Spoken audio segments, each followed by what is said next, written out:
Hello and welcome, ladies and gentlemen. Good morning, all of you. Glad to see you in large numbers. I'm so sure that you enjoyed the previous days, specifically dedicated for banks and insurance. Moving ahead at ETBFSI Converge, today I promise you to get remarkable insights from the NBFC and insurance sector, starting with the leaders panel, which is going to talk about specifically the theme of the event, which is hyper personalization.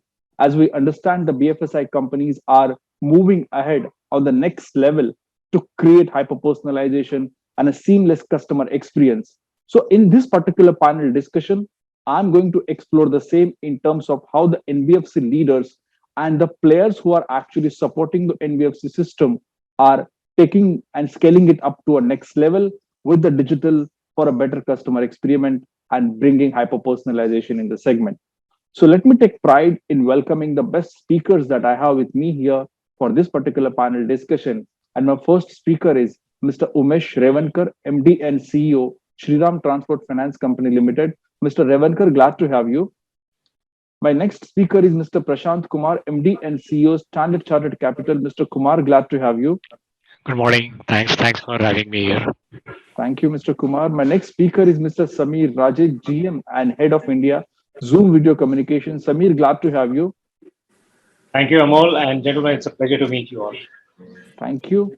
And my last speaker for this panel discussion comes from Criff Highmark, who is the CEO and MD and CEO of Criff Highmark, Navin Chandani. Mr. Chandani, glad to have you.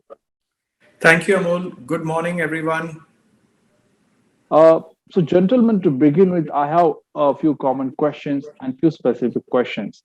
As we understand that the NBFCs have also reached to a different level than they were 5 years back, with the partnerships with fintechs, I think, and the credit score companies, they have actually reached to a different level, and a lot of customization is already happening. I mean, a lot of fintechs are specifically customizing products for the millennials. So, keeping all these things in mind, my first question to all of you, and I will start with you, Mr. Revankar. How are NBFCs keeping hyper personalization and customer experience at the forefront while building a business over it? Thank you, Amol. The NBFCs by nature or the way business is designed, they have been giving a personalized experience to customer. Unlike the bank, because if you look at the way NBFC structure, they have built a niche in their presence, either in the geography or in the product. And they have been consistently giving that to customers which have been accessed by them over the period. And they have been trying to improve the offering by customization.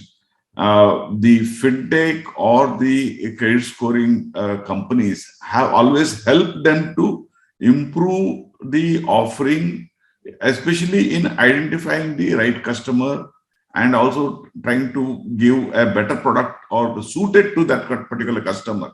So this trend is now developing, fintech adding strength to NBFC's ability to differentiate and give a differentiated product is something, a new thing. But if you look at the history of the NBFC over the last 70, 80 years, they have been always trying to be a niche and customized. However, as this NBFC scale up, then the customization level comes down to some extent. And the fintechs now is helping them to differentiate and give. Otherwise, as they scale up, they lost the customization and personal touch in between. And I think the fintech is really helping that now. And I think it is going to become more important for the NBFCs because NBFCs have to remain as a niche player and as a provider to the customer on the immediate need basis rather than the banking sector. So I think this kind of a differentiation is very important, and I believe the fintech is really helping off late. Uh, Thank you, Mr. Revankar, for those highlights. Mr. Kumar, I would like you also to share your perspective.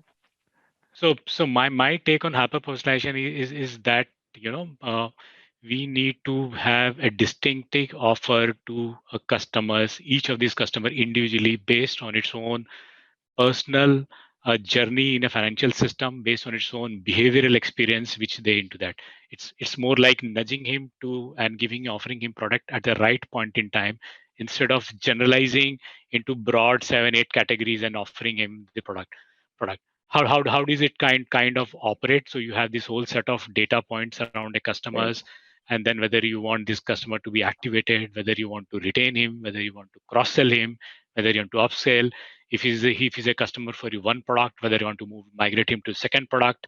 So lot of these data points into that. So acts into that. So you look at his bureau behavior, you look at its income profile, you look at his transaction behavior, and then you kind of arrive at various sets of data points wherein you keep on offering him in a product.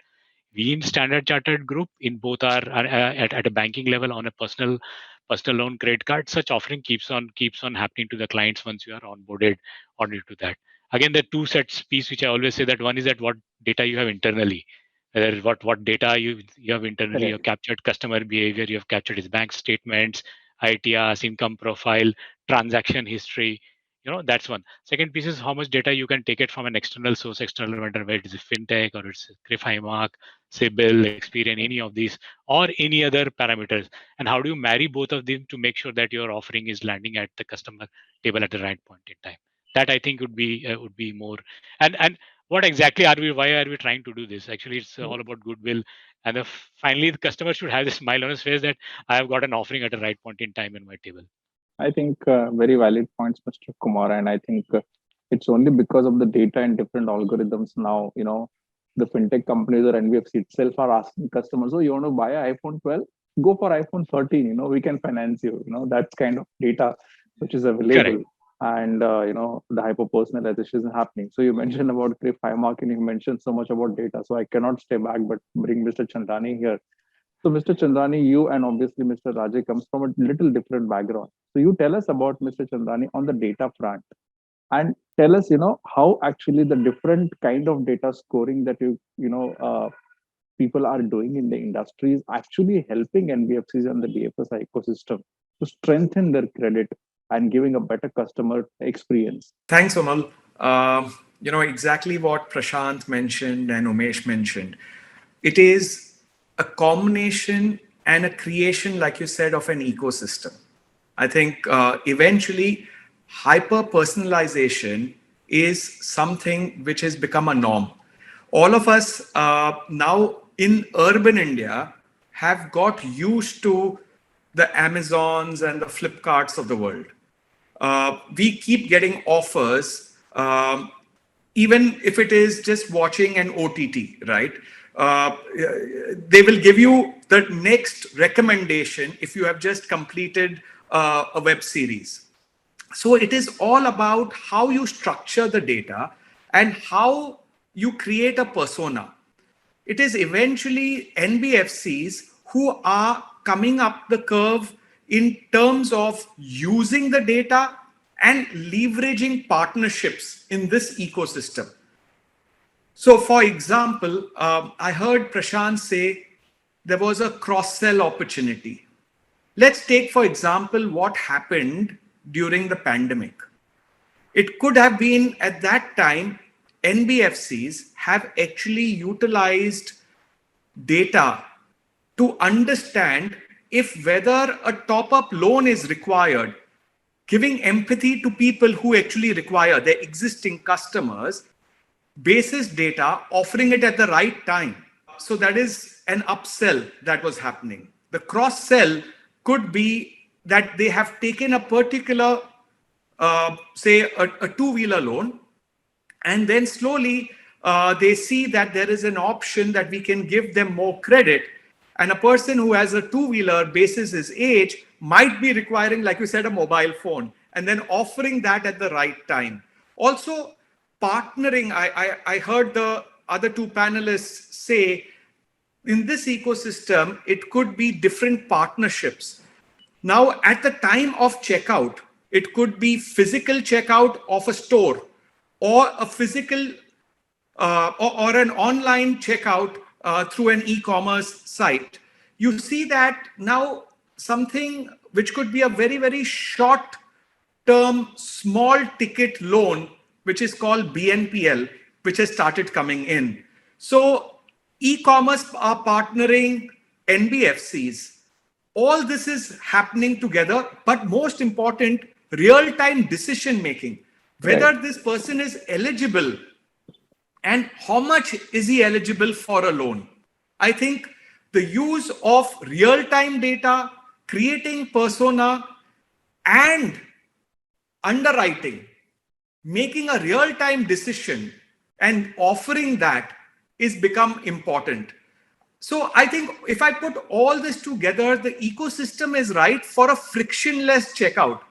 We also have to give credit to the infrastructure that has been created, right?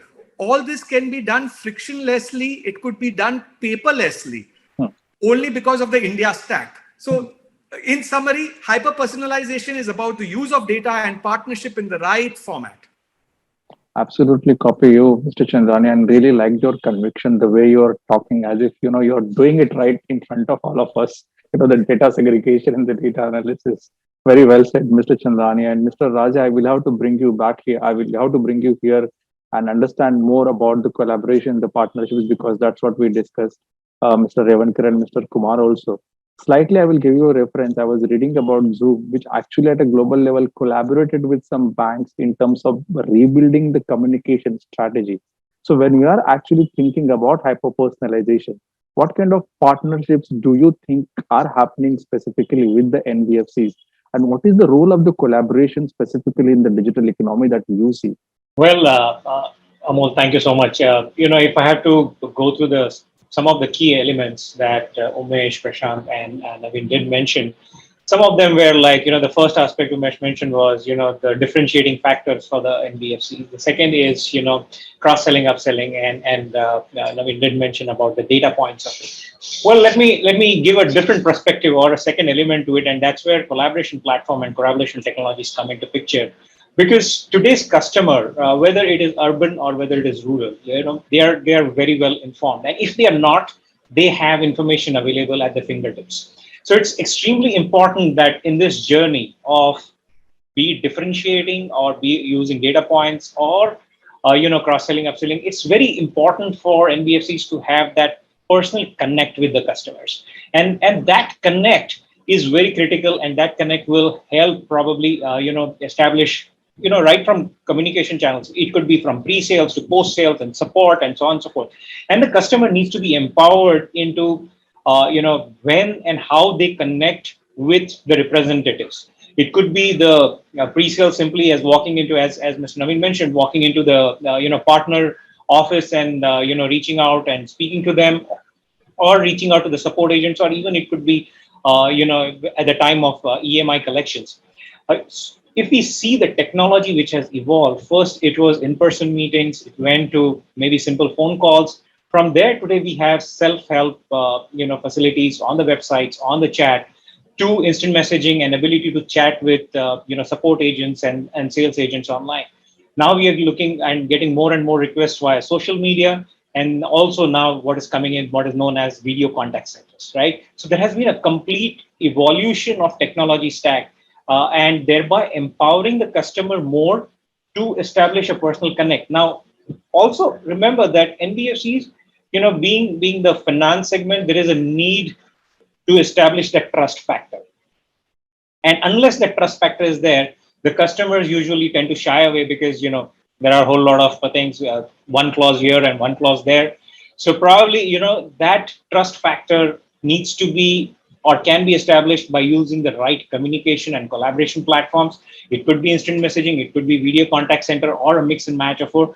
But at the end of the day, empowering the customer more as to when and how they can reach the agents, and which is their choice, empowering the customers. Right. I think, copy your point. I think the whole crux of the matter or the core theme is to empower the customer. So, Mr. Revankar, I will bring you back here, and would like you to share some case study or give us an example, because the sector that you're catering to is also a little different than typical, urban NBFCs are doing in urban areas, or the customers which other NBFCs are dealing with in urban areas. So what kind of hyper personalization that you see? What kind of demand that you are seeing for your business from your customers? As you rightly put it, we Yeah. have been we have been addressing a niche segment, Yes. and we try to look at our customer's journey. Our customer journey doesn't end with buying a vehicle and making a earning out of it. Hmm. He needs different services at different point of time. As simple as imagine he goes to a fuel pump and he need a fuel credit, because what happens is he gets paid only after delivery most of the time. He may get an advance or he may not get an advance. So he need to have his tank full. He need to have a good tire. He need to keep the vehicle in good condition. So creating the credit required or ease of credit, where the technology plays very important role. So we have created something like fuel credit, and we tied up with the HPCL, BPCL, and IOC, so that he goes to any petrol pump and the OTP he takes the credit of a fuel and moves on. So that is something we try to do. But for that, whether he's eligible or not, we cannot decide on the day one. We need to look at his history, look at his track record, because most of the time we may be onboarding the customer on the first time. His track record would not have been built. So this requires some kind of a credit check and decide on what are the more other additional facility we can give. Now we give him, he can go to any tire dealer and buy tire for himself, or he can repair the vehicle. So these are all the requirement of his journey, and we try to give it through the enabled technology and the information that has been there. But going forward, what I feel is it is not just his business; it is beyond the business. Whether he wants to make the payment, whether he need a payment support, or whether he needs to go for some additional credit for his family purpose. Imagine you give him credit card. Whether we can give him a credit card, make him he can spend some additional amount. All those things are these, because once you own the customer, and if you don't really exercise the opportunity, then you are missing him. Now imagine tomorrow he wants to save, or tomorrow he wants to open an account, tomorrow he wants to buy an insurance company, an insurance product, whether it's life or general. So all those things, if at all we are already tied up and we have a ready-made solution, then he remains with you. So if you are not providing, then he may be forced to walk into another provider. At that time, his time is divided between two companies, and he need to find each services separately. Then what happens is his own efficiency comes down, and also ultimately he may try to decide between one or two. So it becomes a company's need today to address each of the need of the customer, not only customer, his family, and his other requirement around financial services or other services. So it is going to be interesting how much more you can provide. Of course, you may lose focus on your basic business, but that's where the credit rating agencies, or you have this credit score companies, or maybe fintech companies helping you in sort out and give you a ready-made solution. Okay. Very well said, Mr. Revankar. In fact, meaningful thoughts here, and thank you for giving those examples as well. So, immediate question that comes to my mind, and Mr. Kumar, I would like you to take this, is when the customer is so much demanding, okay, when the customer wants a different experience every day, today Swiggy is delivering a food, tomorrow he wants Swiggy to deliver his bank policy also, right? That's the kind of experience that the customer wants, and there are companies which are actually trying to partner with Swiggy whether they can do that. So my question to you, Mr. Kumar, is how sustainable is the hyper personalization for NBFCs like you? Point number one, and how the whole partnership that you have with the tech companies, the fintechs can actually help you build that? No, it is sustainable. So Okay. to say that if we are talking about a customer evolving need and we NBFCs or financial institution not being able to adhere, I think we'd be looking backwards into our journey. The customer is going to ask for its own requirement based on its own, a lot of this stuff which happens in its life. We as an NBFC have an obligation to whether we can reach out to him directly or not. So I'll try to answer it in two parts. One is Sure. your existing customer base. How do you react to it? He has got a loan and the loan is towards a closure. What do you do with that client? Do you let him go, or do you think that there's an opportunity to offer him or retain him in the various other product categories? Same product categories, but other product categories. That's one view you can always take and into that. So what is the cost of acquiring a new customer versus trying to retain this customer and offering him a loan or a policy or a credit upgrade or an enhancement in that particular fashion? And that's where this cost sustainability comes into, whether you want to acquire costing or into that. That is number one. Number two is that instead of going ahead and doing a blind marketing to a lot of people and sending out mailers on a basis that daily and sending out, and those mailer kind of falling off the cliff and you spending money, have a possession kind of tend to reduce this whole chatter and the noise around a lot of this stuff.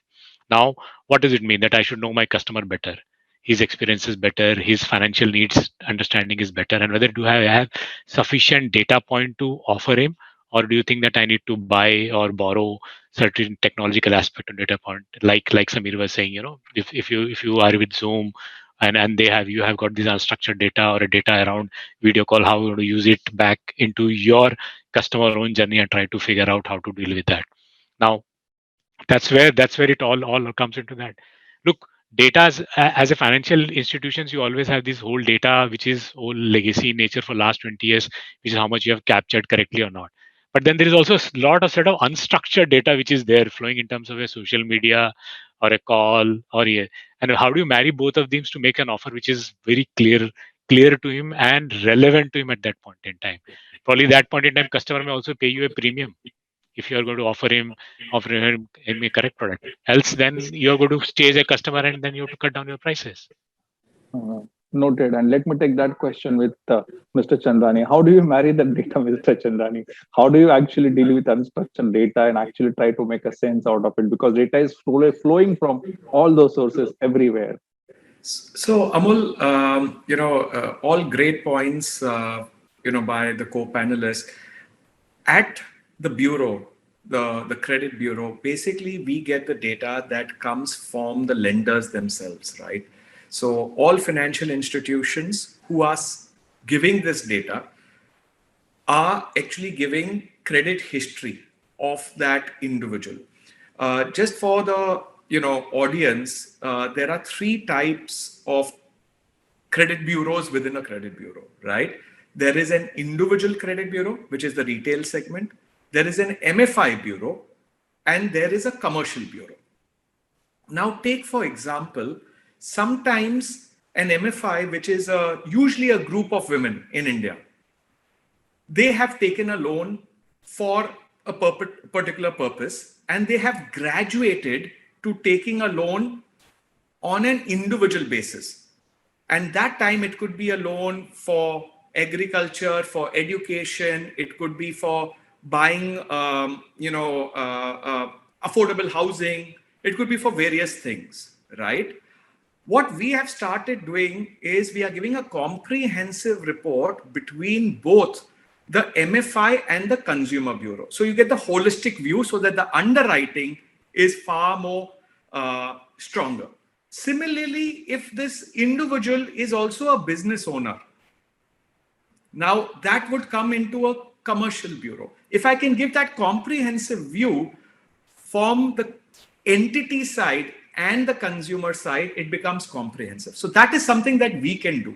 However, there is unstructured data which doesn't come to the bureau. Right. So for example, we heard Prashant talk in his first comment about transaction data. Now there's a lot of transactions that are happening on retail, online retail. So you see that partnership coming together where they are using this transaction data and taking credit data from the bureau and trying to see whether they can extend real-time credit at checkout. So so the credit bureau can give only what is available as per what has been given to us by the lender. But then the marrying of this unstructured data, either through partnerships, like I said, it could be e-commerce, or in fact, a lot of NBFCs have started providing personal finance manager or a business finance manager, where they see what are the invoices being raised, what are the payments due, can I offer a real-time loan when there is a payment due, or if there is an extra credit that has come in, so collections have happened, can I offer them a investment solution? All this unstructured data is something that basically the NBFC and the fintechs are using.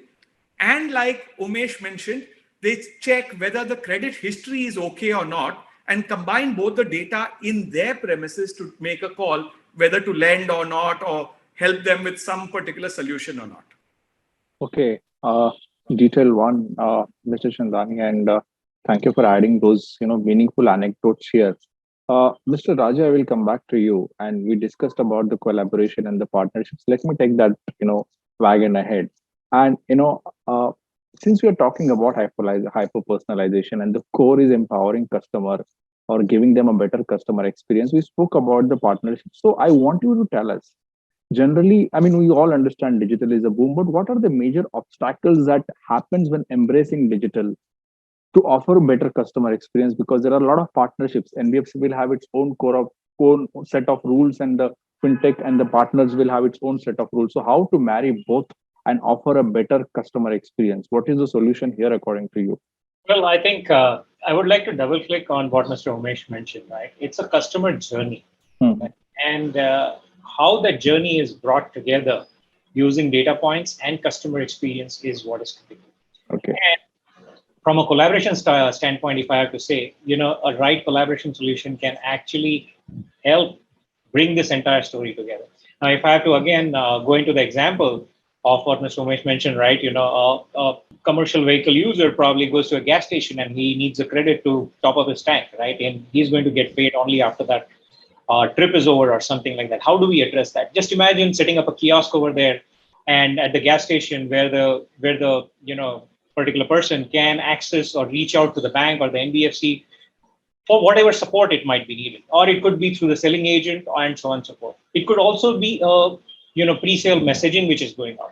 Right from there to ensuring that at every step, whether it is cross-selling, upselling, or even ensuring that whether when the person is using the same application or whether the person is using the same website, there is no disjointed experience. If there is a single communication platform which is stitching this entire story together from pre-sale, post-sales, and even cross-sell, upsell at various options available. It could be selling agents, it could be as remote as a standalone kiosk, or it could be at a remote gas station, and you are able to manage that right from your headquarters back in location.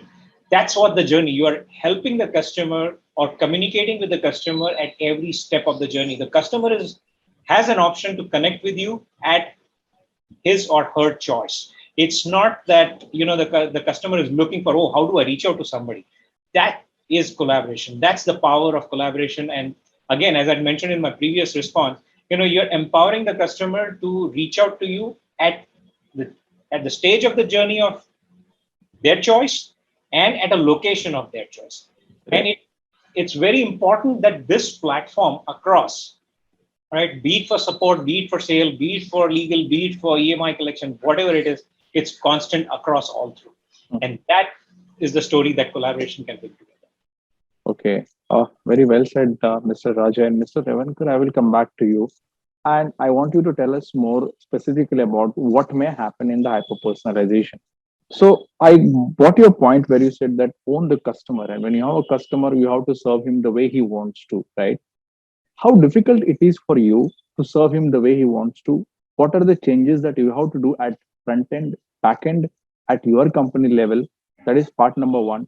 And part number two, sir, also quickly, how do you see the whole hyper personalization, being played in NBFC going ahead in next 3 to 5 years?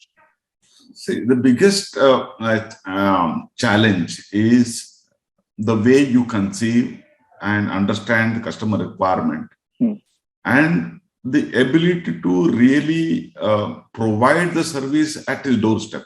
Sometimes you need a vehicle of whether it's your organization, people, or a right instrument to reach to that. So what we conceive actually may not really reach, or what customer expect, he may not get. See, ultimately there is a expectation and the conceiving gap and the delivery challenges. So that gap is something which we need to keep, we need to be little sensitive about it and address that.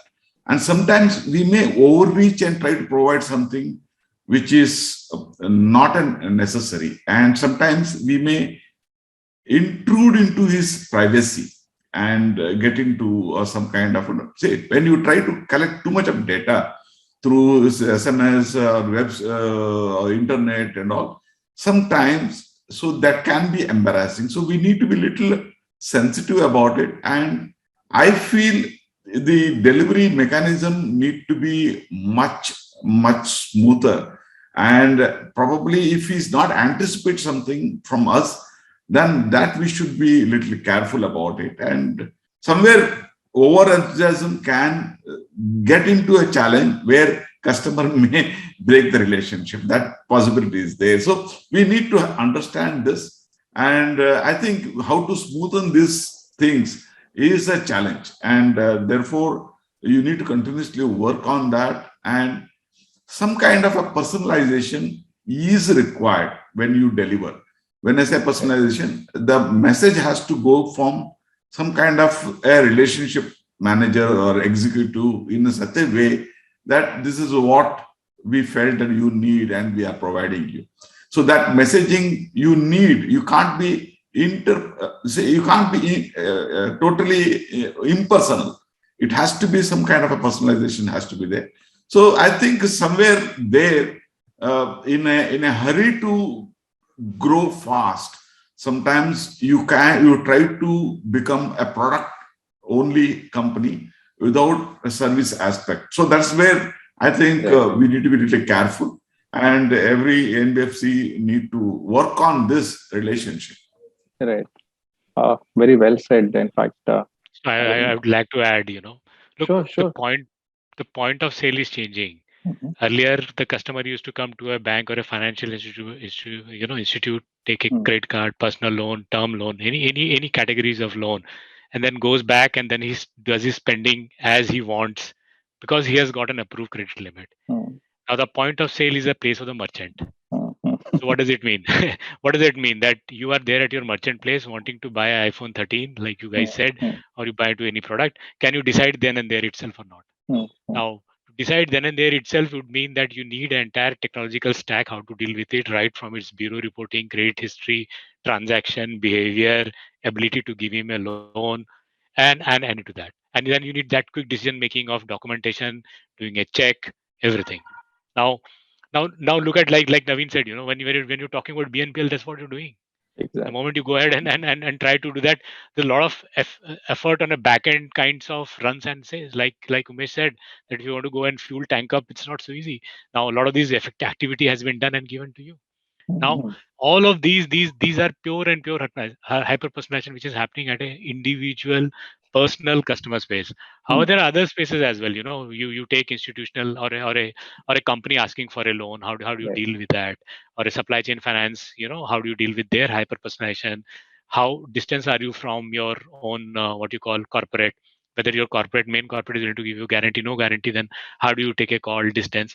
A lot of these dimensional aspects are also built into this whole hyper personalization deal when you deal with these people.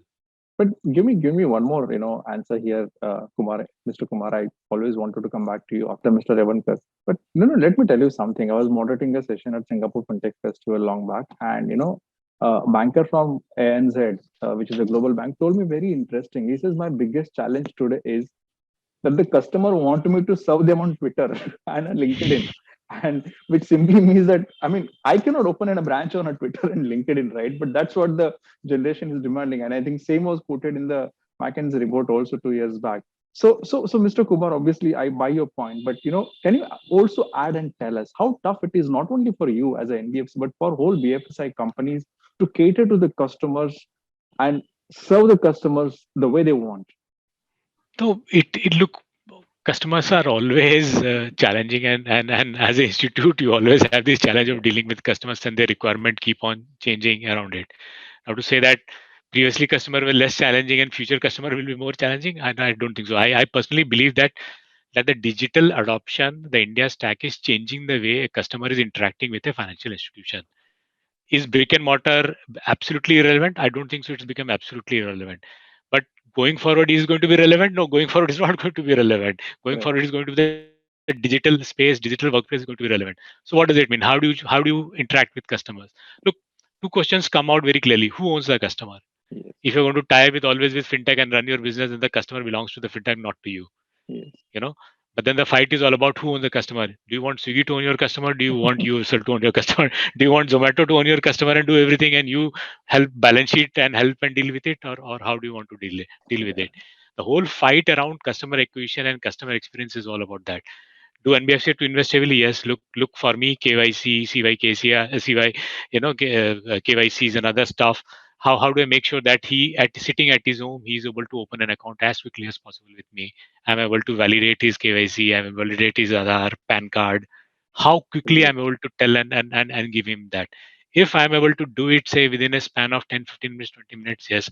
Whether my app UI UX is better. When Mm, you check mm. out from an e-commerce platform, do you see my institutional product as a term loan being offered as a BNPL at that point in time, have without relevant partnerships Right. on like Mr. Umesh said that if he wants to go to a fuel tank and do you see their product being Mm, offered and advertised there itself into that. So that challenge will be there. What did that mean? right. I have to Right. invest heavily on infrastructure, people, talent. Mm, Those mm. investments are going to come. Okay, noted, Mr. Kumar. So, Mr. Chandani, I not a straightforward question, but maybe two, three thoughts here. Obviously, I heard you and you gave a very detailed and a meaningful answer on the data, how you're compiling data and all. But there are two, three aspects here. The whole BFSI company is using your data and credit score, and kind of, uh, you know, responsibly lending based on the credit score given by your company, right? My question to you is, how do you ensure at one point of time that the data that you're generating, I know it's getting also from the lenders and all, but this data is absolutely accurate and perfect? And also, how do you ensure that there are no frauds happening in this area? How do you actually also prevent those aspects and make fraud analytics or something like that? I remember, I think your company had launched something like Sherlock Fraud Analytics, or on those lines. So could you please explain something on this part? Right. So thanks for that question. And I think what you very rightly said, eventually we are custodians of data. The data that comes in from all the financial institutions is then matched. And I think matching logic is important. So we were one of the first made in India for India matching logic. So that was important. Name can be spelled differently, people from different places. So that was important. So in ensuring that the matching logic is there. Also, when an individual wants to take his or her own report, they can go to any of the 4 bureaus and they get a first time free report, and each of them can give it. So in a year you can go to each of the 4 bureaus and you can get your own report and see what it is all about. I think that is another important mechanism to ensure that there is accuracy. And if you find something as a consumer which is not accurate, you can work with both the bureau as well as the partner which has mentioned something that is not accurate. But more importantly, I think you spoke about fraud, and there is you're right, anti-fraud solution that we have called Sherlock. Now, what does Sherlock actually do is it is actually verifying and trying to authenticate and try to see whether all the identities that are being used. It's an application fraud detection or anti-fraud solution that is there. So typically what happens is there is our lenders would be able to flag them as if this application is something where they found some anomaly. And that is something that can be used as a larger pool as it grows by different financial institutions. If they find these logics which are not right, or they find somebody being tagged in the past as a fraud. So for example, somebody is using a PAN of something else in the application form, and the phone number is of somebody else. So those are the things that we can highlight and showcase to the lender before the lender decides to make that transaction a positive tick mark or a cross, saying that I think I have to investigate it further before actually doing a real-time decision. So those are something which are already available in the market, and it could be done real time. It's like a dashboard that comes out that the lenders could actually view. Right. Very well said, Mr. Chandani. And Mr. Raja, I will come to you and would like you to give us a perspective on customer service that you see in next 3 to 5 years. As the NBFC, leaders and the whole BFSI ecosystem is looking forward to real-time decision making. I think the customers are also looking for the real-time experience, right? So what kind of customer experience do you see NBFCs or the whole BFSI ecosystem is going to develop, and how it is happening globally, maybe in next 3 to 5 years? Well, sure. Thank you. And I would, carry forward from what Mr. Prashant mentioned, right? Customers have always been challenging. Now it's how we engage with them is probably evolving as we progress ahead. Earlier, it was a simple phone call or walking into a branch and having a conversation.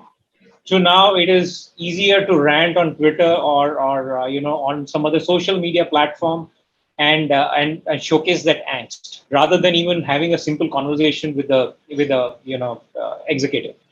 Well, that's where the personalization comes into picture, and the more connect and the easy access provided to a customer, it could be in any form, right? We've seen some excellent support by some of the other technology companies where they are providing support on social media platforms like Twitter, whereas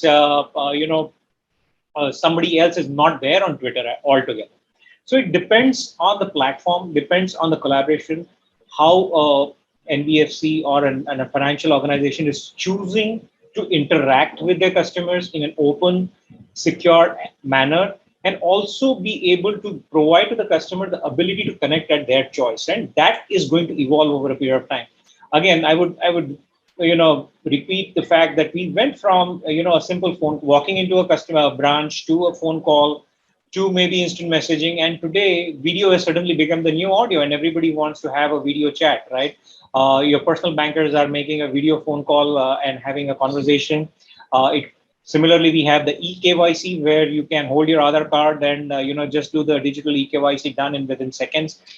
Or it could be a simple task of support where probably right now it's happening on phone, but if there is a video connect, there is more personal support and more personal interaction, and it helps. So this is evolving, and in the next 3 to 5 years, this is going to be more and more immersive, more and more collaborative, and providing or empowering more towards the customer rather than the support agents where a customer is waiting for maybe 30 minutes whole time and waiting for a response. And that's when he goes to the social media. So empowering the customer more and having more immersive, collaborative approach with the customer. That's what is going to happen over the next few years. Noted your points, Samira, and I think I wish I could have taken a few more questions, but the time is already up. It's almost 50 minutes, and I have to stop here. But we'll keep talking, we'll keep connecting, and we'll take your inputs at ETBFSI because we keep doing a lot of stories on the NBFC sector at etbfsi.com. But thank you so much. I really appreciate and admire your views and your time that you spent for ETBFSI Converge. So thank you, Mr. Kumar. Thank you, Mr. Chandani. Thank you, Mr. Revankar. And thank you, Mr. Raje, for sharing your perspective with the large audience which is watching this show right now. Thank you so much. Thanks, Amol. Thanks, Thank you. Naveen, Samir, and Umesh.